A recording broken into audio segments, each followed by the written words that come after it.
A lot of people come to horses and experience horses and enjoy the sense of the community that comes just from being like, we all love horses, which is like a really great thing. And it's really amazing that we all get to just love horses together.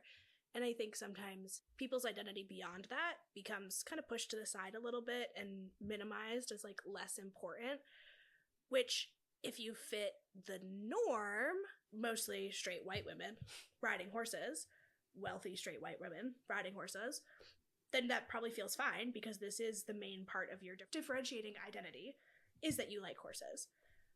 But for me, and I think you relate to this too, and a lot of other people who are in more minority groups, it feels really othering because there is an assumption that that is enough when it's kind of not.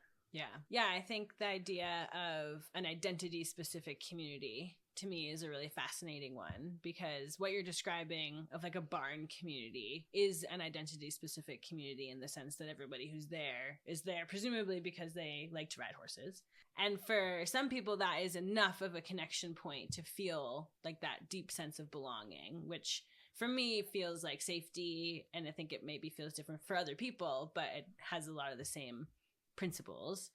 But for other people who are in marginalized communities, that's not enough, which is when we get into the concept of intersectionality, which is kind of its own whole thing that is like interesting and also challenging to talk about sometimes. And needs a longer conversation. Which maybe that'll be episode 3 of this series or something.